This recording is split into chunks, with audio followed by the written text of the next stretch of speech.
It has been 30 years since Atlanta hosted the Summer Olympic Games. Wow. When I arrived here, the planning and construction for those games was already well underway. And the closest I got to actually experiencing anything Olympic was when I took my daughter to the then Olympic Stadium weeks before the games for a warm-up track meet, a warm-up for both the athletes and for the facility itself. And sitting in there, I noticed it was maybe 85, 90% complete. My assignment during the games would be to work the first half of the day. We were all working very long shifts, both hours per day and days per week. And I would come in, go down to the airport, get in the helicopter and report to the people of Atlanta what was going on in the city, because we all feared at the time that the Olympic Games could be the worst traffic nightmare the city of Atlanta has ever seen, with all the visitors and the events and the venues and the security. We thought you would not be able to get around Atlanta at all. Everyone was told to stay off the roads, use mass transit, and everybody complied with that to the point where some companies shut down. Some started this work from home thing way before it was even a thing. And a lot of residents in the city simply left. They went on a several-week vacation during the Summer Olympic Games, and it turned out, because of all that, getting around Atlanta during the Olympics was the best it had ever been since the days when Sherman came through town, if you know what I mean. We all wondered afterwards, why can't we just keep doing this? Another thing that didn't happen was we had a lot of residents, again, who left town and wanted to rent out their houses to all these Olympic visitors and make some big bucks by doing that. And that windfall never really happened either. So I went up and did my shifts reporting on just that there were no traffic problems, that the MARTA stations, even though the system had a few glitches, was running fairly smoothly at the time. Then something happened that kind of cut that duty short. We were up doing a shot one morning, well before dawn again. We started our news, I think, earlier than it normally did. And because of there were so much demand on helicopter work, the company we contracted with brought in pilots from across the country. And the one this morning, I remember he was from Texas. It was clear he was not familiar with Atlanta and not necessarily familiar with flying in the dark either. So we got up and we were over the Buckhead MARTA station getting ready to do a report. And to get ready for it, the photographer turned on the inside light that lit the talent in the chopper, and that was so bright, it blinded everything in the cabin to the point where you couldn't really see outside.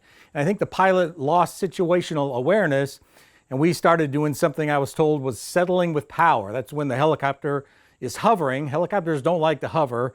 It's hovering and gets caught up in its own downwash, and then it starts going down. And the helicopter started shaking and shimmering, and it went on for an uncomfortably long amount of time.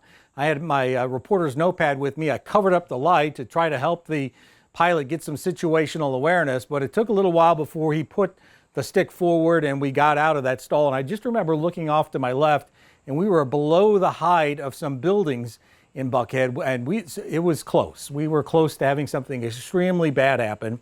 Once he recovered, I just said on the mic, let's go back to the airport. No point in getting mad or screaming or getting upset at that point. And then we packed up, went back to the station. I just sat at my desk. We had a photographer and an engineer in the back. At the time, I think the engineer was troubleshooting some issues, and they did a good job of briefing station management what happened. So needless to say, that duty was over, and I never saw that pilot again. The only day off I had scheduled during the Olympics was a Saturday, and I did have tickets for an event that day.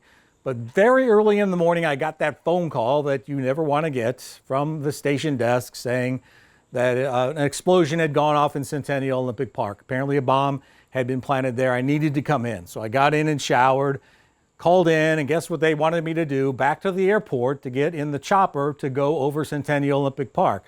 Well, by the time we got there and got it fired up and got up in the air, they'd put a temporary flight restriction over the park to help investigators deal with the aftermath. So we could only fly as low as 5,000 feet above Centennial Olympic Park. And even with the big cameras that we had on board, everything looked like little tiny ants down there.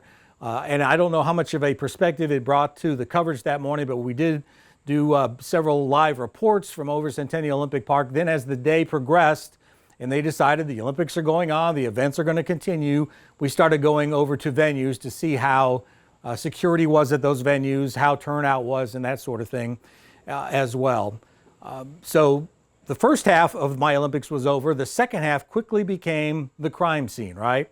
And I spent many days outside an apartment near downtown Atlanta, just northeast of downtown Atlanta, where Richard Jewell, a security guard, lived, and the federal investigators were just picking his life apart. In fact, I show this picture of me at the apartment complex when I give presentations to various groups, and it was quite the scene. And so that was the second half of my Olympics, was covering that. And I'm not going to relitigate what happened there because it's been litigated. In fact, there was a movie made about it. The only thing I will say is there was this weird tug and pull about whether Richard Jewell was a suspect, ever was a suspect in the Olympic Park bombing. The feds would keep saying he's not a suspect, but on the other hand, they're tearing this poor guy's life apart. They spent days searching his apartment, going through his garbage, just dissecting his life. But yet they said he wasn't a suspect, but if it walks like a duck and quacks like a duck, he clearly was suspected of something. So that was my Olympic experience. Never got to make it to any events. I don't think I even went to a venue on the ground. But the one memory I will always take away from it, besides the Centennial Olympic Park bombing, was when they reopened Centennial Olympic Park. The investigators were finally done. They'd cleaned the crime scene. They fixed up the park. And I was right there at the gates when they're going to reopen it and let a lot of people in. People, of course, wanted to go down and show their solidarity for the victims and for law enforcement. It was a huge crowd, and I went in with them when they opened the gates. And just going in there, milling around, interviewing people, hanging out with them, and then hearing an incredible speech by Andrew Young when they reopened Centennial Olympic Park. That's the memory that I'll probably always take out of the Olympic Games 30 years later.